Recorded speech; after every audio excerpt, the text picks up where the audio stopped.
Everyone, you all are welcome to clear nursing. तो इस video में हम पूरा A to Z in depth knowledge लेंगे इस एग्ज़ाम के बारे में, AIIMS MSc nursing entrance exam के बारे में। तो सबसे पहले सबसे अच्छी चीज़ से शुरुआत करते हैं, वो है स्टाइफंड। क्या है स्टाइफंड? मैम स्टाइफंड जो है कितना मिलेगा, कब मिलता है, किस में मिलता है, एम्स में किस एम्स में नहीं मिलता है। ठीक है, तो सबसे पहली बात, स्टाइफंड कितना मिलता है? एमएससी स्टूडेंट को 15,000 रुपये मिलता है, मतलब 500 रुपये पर दिन मिलता है। जिस दिन की एब्सेंट लग गई उस दिन के पैसे कट जाएंगे 500 रुपये, तो 14,500 ही आएंगे महीने में। तो एब्सेंट का भी यहाँ पे है। ऐसा नहीं है आप कॉलेज नहीं आ रहे और आप बैठे हो, आप प्रेजेंट नहीं लग रही, आप एब्सेंट हो तो आपके 15,000 पूरे आएंगे, ऐसा नहीं है। ठीक है, तो कितना आता है स्टाइफंड? 15,000 रुपये स्टाइफंड आता है। ठीक है, तो अच्छा है, अच्छा अमाउंट है, 15,000 कम नहीं होते हैं। बस आप पढ़ाई कर रहे हो उस चीज़ के लिए। दूसरी चीज़, दिल्ली एम्स जो है, सिर्फ दिल्ली एम्स वो स्टाइफंड नहीं देता है अभी तक। तो बाकी एम्स का अभी स्टाइफंड आ रहा है, सब में मिल रहा है, 15,000 ही मिल रहा है। एब्सेंट लगती है तो दिन का पैसा काट लेते हैं, तो एब्सेंट मत लगवाना अगर आ जाओ करने एमएससी नर्सिंग किसी एम्स में। तो दिल्ली नहीं देता है, एम्स दिल्ली स्टाइफंड नहीं देता है आपको। ठीक है। अच्छा, दूसरी चीज़, अब स्टाइफंड हो गया। दूसरी चीज़ अबाउट हॉस्टल, कि आप कहाँ स्टे करोगे। तो देखो, गर्ल्स हॉस्टल सब जगह है, सारे एम्स में है। दिल्ली एम्स में अलग से बात करेंगे दिल्ली एम्स की, बाकी जो अदर एम्स हैं सब में गर्ल्स हॉस्टल अवेलेबल है। बॉयज़ हॉस्टल की बात करते हैं तो I don't know about other AIIMS, पर मोर प्रॉबेबली सब में बॉयज़ हॉस्टल भी होता है। ठीक है, जैसे कि एग्जांपल ले लेते हैं एम्स भोपाल का। एम्स भोपाल में गर्ल्स हॉस्टल भी है, बॉयज़ हॉस्टल भी है, दोनों हैं।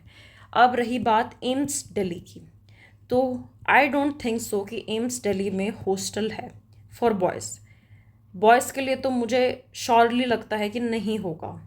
ठीक है, रही गर्ल्स की बात, तो गर्ल्स के लिए शायद हॉस्टल वहाँ पे है एम्स दिल्ली में शायद, पर बॉयज़ के लिए तो फॉर श्योर नहीं है।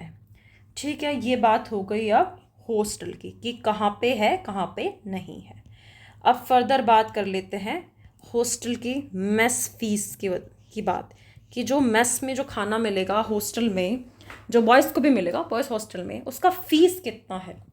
तो अभी 3,000 रुपये लिए जा रहे हैं। आपके एमएससी प्रॉस्पेक्टस में क्या लिखा हुआ है उसको भूल जाइए।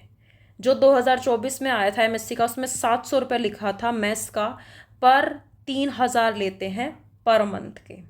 ठीक है, और 6 महीना मैस खाना कंपलसरी होता है। 6 महीना तो आपको मैस खाना ही पड़ेगा।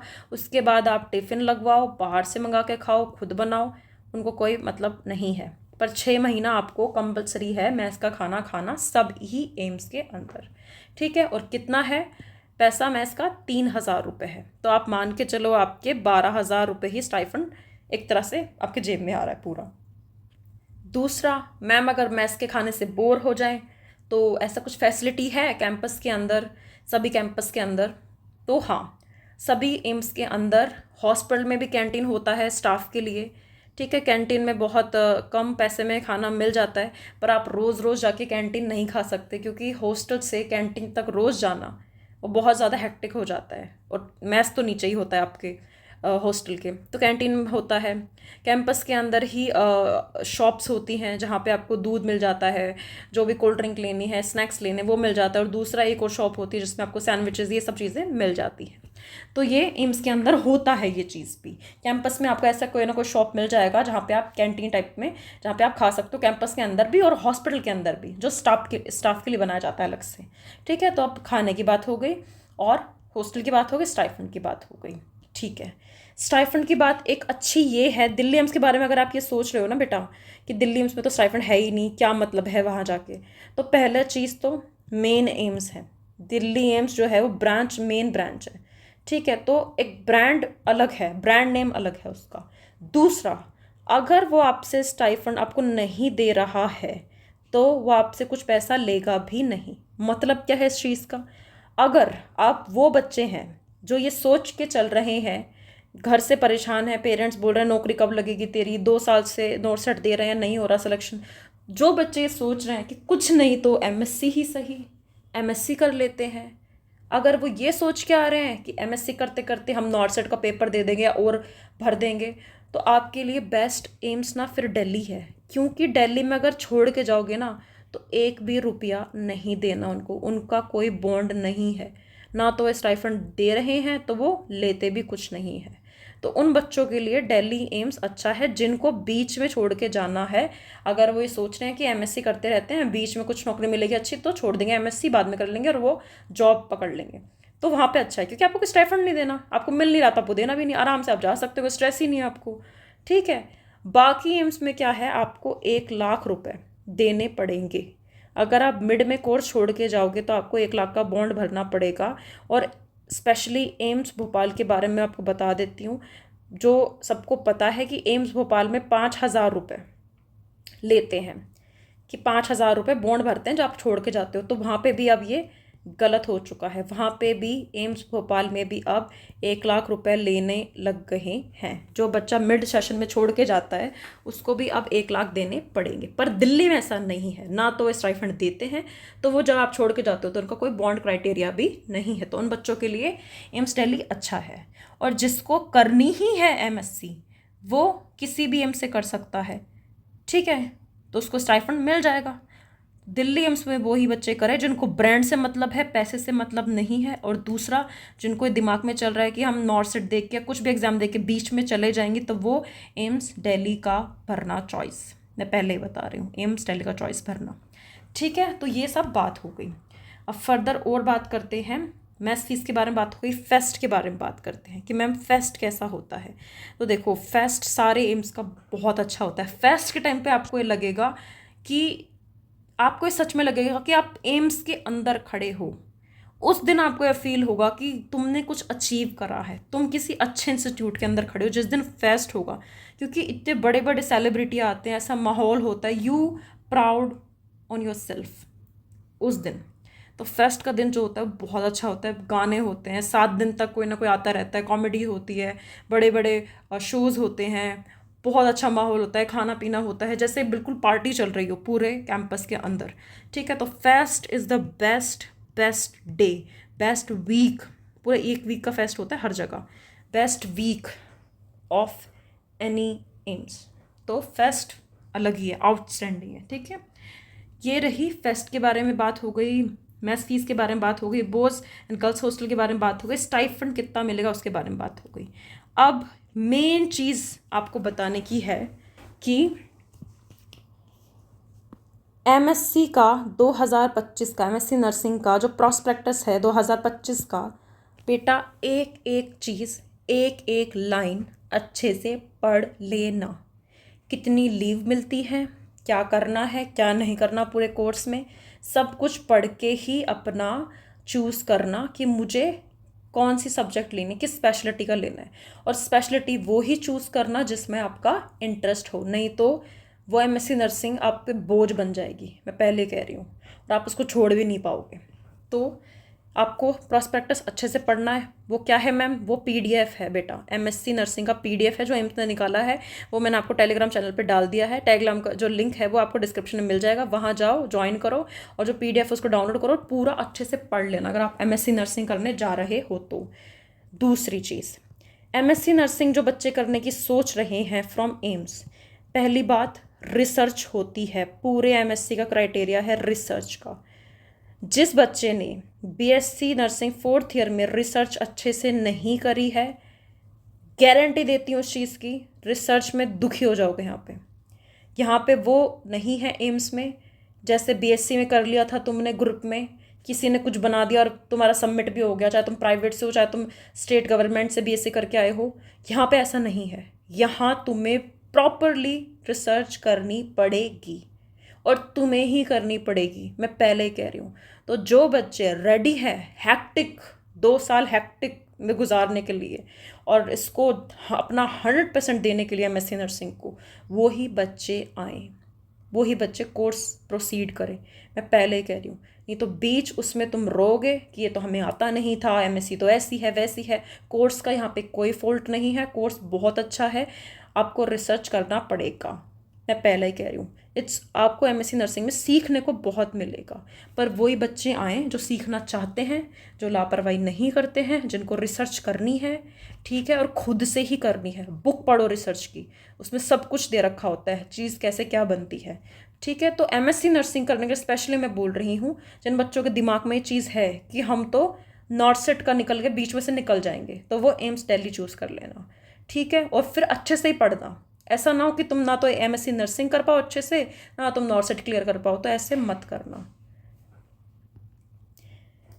ये बात हो गई अब एमएससी नर्सिंग की, ठीक है। जो बच्चे एक्टिंग करना चाहते हैं, जो मेंटली प्रिपेयर हैं, वही आना, मैं पहले कह रही हूँ।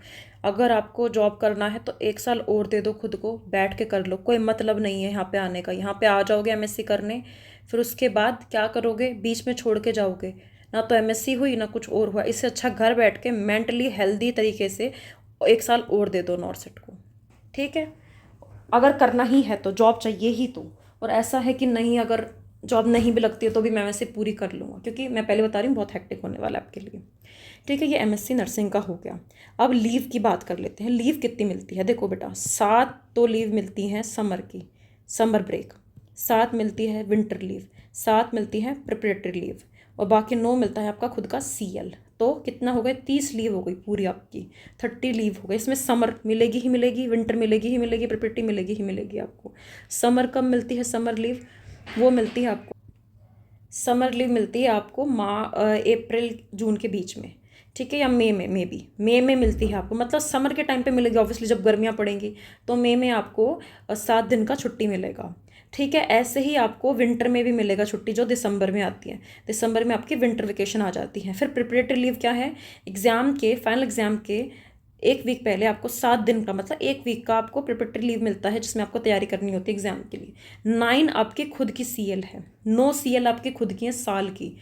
पर ये कौन से साल की हैं, ये साल की 30 है। मतलब एमएससी नर्सिंग फर्स्ट ईयर 30 और सेकेंड ईयर 30, ठीक है। तो मतलब टोटल 60 हो गई। और आपको बता दिया लीव का क्या है। और मैं फिर से बता दूं, एम्स दिल्ली का अगर अगर फिर भी वो लेते हैं, मान लो कि मांगते हैं कि बॉन्ड भरो, तो बॉन्ड ना 5,000 रुपये होगा, इससे ज़्यादा का नहीं होता है कहीं पे भी, ठीक है। एम्स पटना मांगता है 1 लाख रुपये, एम्स भोपाल मांगता है 1 लाख रुपये। और ये सब कहाँ लिखा हुआ है, ये लिखा हुआ है प्रॉस्पेक्टस में, पीडीएफ में, जो आपको टेलीग्राम पे अपलोड कर दी गई है। वहाँ से जाके पूरा A to Z पढ़ लो, ठीक है। ये सब हो गया। अब रही बात सीएल की, तो ये 9 जो सीएल है ना आपकी, ये मत समझना कि ये सीएल लेके हम तो मज़े करेंगे। इस सीएल का भी कहीं ना कहीं किसी एम्स में ना कंपनसेशन करना पड़ता है, क्योंकि यहाँ पे अटेंडेंस का क्राइटेरिया है कि थ्योरी जो क्लासेस होंगी उसमें तो 80% अटेंडेंस होनी चाहिए आपकी, और 100% होनी चाहिए क्लिनिकल में, ठीक है। एग्जाम में बैठने के लिए क्लिनिकल में 90% होनी चाहिए। मैं आपको अलग से उसमें समझा देती हूँ। मान लो आपको जैसे सब्जेक्ट है नर्सिंग एजुकेशन, ये सब्जेक्ट है, इसका थ्योरी भी होता है, इसका प्रैक्टिकल भी होता है, ठीक है। थ्योरी क्लासेस इसकी 2-3 महीने लगती हैं, इसकी थ्योरी क्लासेस पूरे साल लगती है हर, तो टोटल में 150 आवर्स में से 80% निकालते हैं आपको फाइनल्स में बिठाने के लिए। तो आपका क्राइटेरिया 80% का पूरा होना चाहिए, आपकी एब्सेंट नहीं होनी चाहिए ज़्यादा। प्रैक्टिकल में आपको 100% करना होता है, 100% आपको प्रेजेंट देनी होती है अपनी, ठीक है। एग्जाम में बैठने के लिए आपको 90% करना होगा, एग्जाम में बैठने के लिए आपको 90% करना होता है, ठीक है। तो मैम 10% का क्या, तो 10% जो आप कोर्स जाओगे ना, सेकेंड ईयर में आप हो जाओगे, लास्ट में आप जब छोड़ के जाओगे, मान लो आपकी ज्वाइनिंग 1 अगस्त की है, ठीक है, तो जितना भी 10% में घंटा बन रहा है, मान लो 7 घंटे बन रहे हैं, तो ये आपसे एक दिन 9 से 5 होता है ना कॉलेज बेटा, ठीक है। तो और बीच में 1 घंटा लंच का होता है, तो ये आपसे 7 आवर्स का बन रहा है। अगर आपका 10%, तो आपसे करा लेंगे 1 दिन की कंपनसेशन उसके बाद, ठीक है। 90% तो आपकी करवाएंगे ही। अगर आपकी मान लो 60% है यहाँ पे ओनली प्रैक्टिकल में, तो आपकी 90 तक लेके आएंगे। तो 90 तक लेके आने के लिए आपको फर्स्ट ईयर में ही ये कंपनसेशन करना पड़ेगा। और ये कंपनसेशन कब होता है, ये समर लीव में होता है, विंटर लीव में होता है। तो इसलिए कह रही हूँ छुट्टियाँ मत लेना, समर में विंटर में आराम से घर जा पाओगे, नहीं तो यहाँ पे कंपनसेशन करते रहना। एब्सेंट का बहुत ज़्यादा खेल है यहाँ पे, ठीक है। तो मतलब घर से चलो ना एमएससी नर्सिंग करने, तो ये सोच के आना कि अब बहुत कम ही घर आना होगा, ठीक है। तो ये सारा मैंने आपको अच्छे से, बहुत अच्छे से समझा दिया है। और भी कुछ दिक्कत हो पूछ सकते हो। बाकी एक बार मुझसे पूछने से पहले, कमेंट करने से पहले, जो प्रॉस्पेक्टस है अच्छा कैसा होता है मैं दिखा देती हूँ, उसको अच्छे से पढ़ लेना, बहुत अच्छे से। तो देखो ये पीडीएफ है प्रॉस्पेक्टस की, ये पूरी पढ़ लेना, ठीक है, क्योंकि कुछ भी हुआ ना आगे तो एम्स तो सीधा यही बोलता है कि आप पढ़ के नहीं आए थे प्रॉस्पेक्टस में क्या था, यहाँ पे आप आके आर्ग्यूमेंट कर रहे हो। तो इसलिए पहले ही पढ़ लेना बहुत अच्छे से, अपना मन बना लेना। और ऐसा डरने की ज़रूरत नहीं है, हायर डिग्री लेनी है ना बेटा तो मेहनत भी करनी पड़ती है, सिंपल सी बात है। इसलिए इसको पूरा ना अच्छे से पढ़ लेना। और एमएससी नर्सिंग पढ़ना, इसमें ना वो भी दे रखा है कोर्स, एमएससी भी दे रखा है इसमें, देखो कहीं पे एमएससी भी है, देखो बायोटेक्निकल भी है इसमें, तो ये एमएससी कोर्स भी है। आपको एमएससी बायोटेक्नोलॉजी, आपको सिर्फ एमएससी नर्सिंग देखना है अपना, अपना सारा जो है पूरी पीडीएफ दे रखी है आपको अच्छे से। तो ये पूरा अपना पढ़ लेना। और इसमें सब बता रखा है कि कितनी एम्स में कितनी सीट है, एमएससी जैसे इसमें देखो एमएससी नर्सिंग एम्स कल्याणी में कितनी सीट है, कहाँ पे कौन सी स्पेशलिटी अवेलेबल है, आपको कौन सी चाहिए, उसी अकॉर्डिंग आप भरना। तो ये पूरा आपको अच्छे से समझा रखा है। तो ये एक एक पन्ना ना, आपको टाइम लगेगा पर एक एक पन्ना बेटा अच्छे से पढ़ लेना, अच्छे से। मैं फिर से कह रही हूँ, बाद में आपको ये लगेगा अरे हमें तो पता ही नहीं था, हमें तो बताया ही नहीं गया, ठीक है। तो ये आपका खुद का जिम्मेदारी है, क्योंकि आप करने जा रहे हो कोई हायर कोर्स। और ये ध्यान रखना, आप पहले पता नहीं कहाँ से करके आई हो, बीएससी स्टेट गवर्नमेंट से करिए, प्राइवेट से करिए, पर ये ध्यान रखना एक चीज़, ब्रांड का नाम चलता है। हो सकता है आपके लिए एमएससी नर्सिंग हेक्टिक हो जाए आगे जाके, ये आप कभी 1 साल होने के बाद मिड में देखें ये वीडियो, पर ये ध्यान रखना बेटा, हेक्टिक होगा आई नो, पर ब्रांड का नाम होता है हर जगह। आप जिस दिन बोलोगे ना मैं एम्स इससे करके आई हूँ एमएससी नर्सिंग, तालियां बजेंगी, ये ध्यान रखना। इसलिए डरना नहीं है, कुछ भी दिक्कत हो, कैसे भी दिक्कत हो, प्लीज़ प्लीज़ प्लीज़ आके कम्युनिकेशन करो। इंस्टाग्राम है क्लियर नर्सिंग का, बात करो, I am there for you. And don't think too much, करना है एमएससी नर्सिंग तो करो, ठीक है। अगर बीच में छोड़ने का प्लान है तो ऐसा कोई एम्स मत चूज़ कर लेना जिसमें 1 लाख का बॉन्ड हो, नहीं तो आप 1 लाख भी दे के जाओगे, एमएससी भी नहीं होगी, कोई सेंस नहीं है उस चीज़ से। और रिसर्च होगी, रिसर्च में बहुत अच्छे से रिसर्च होगी। तो जिस बच्चों को रिसर्च नहीं आती, तो ये मैं समझ रहा मैम मुझे तो आती नहीं पर मुझे एमएससी नर्सिंग करनी है, मैं क्या भरूँ कि नहीं भरूँ, भरो। अगर एमएससी नर्सिंग करनी ही है तो भरो, सीख जाओगे। कोई भी बच्चा यहाँ पे एमएससी करने एम्स में ब्रिलियंट नहीं आता कि ब्रिलियंट बच्चे सारों सबको आती है रिसर्च, ऐसा कुछ नहीं है बेटा, सब यहीं सीखते हैं। पर उसमें परेशान होगे तो बस ये ध्यान रखना कि कोई बात नहीं, टाइम है, गुजर जाएगा, 2 साल का ही कोर्स है, कर लेंगे, सीख लेंगे, ये सब होना चाहिए, परेशान मत होना। इसलिए तो be happy and just do it. तो सारी इन्फॉर्मेशन आपको दे दी है, प्लीज़ ये पूरा पीडीएफ जो भी है बेटा पूरा अच्छे से पढ़ लेना, कितनी फ़ीस है, क्या बॉन्ड है, क्या इनके रूल्स रेगुलेशन है एम्स के, सारे सब कुछ पढ़ लेना। इसमें बहुत कुछ दे रखा है इंस्टीट्यूट के बारे में, ठीक है। तो ये आपका पीडीएफ है, कहाँ मिलेगा, ये मिलेगा आपको एम्स के वेबसाइट के ऊपर। अच्छा दूसरी बात कि मैम एम्स नर्सिंग का 21 जून को पेपर है, कब है, 21 जून को पेपर है, तो मैम तैयारी कैसे करें, हमने तो थ्योरी ही पढ़ी है, हमने तो मेजर सब्जेक्ट ही पढ़ी है, क्या माइनर पढ़नी है क्या नहीं पढ़नी, ये सारे क्वेश्चंस का आंसर एक वीडियो और बना रखी है, इससे पहले उस पर क्लिक करके देख अच्छे से। पूरे वीडियो में आपको बता रखा है कि कौन सी सब्जेक्ट पढ़नी है, कौन सी नहीं पढ़नी, कौन सी बुक पढ़नी है। इससे पहले जो वीडियो है वो प्लीज़ आप कंसिडर करें।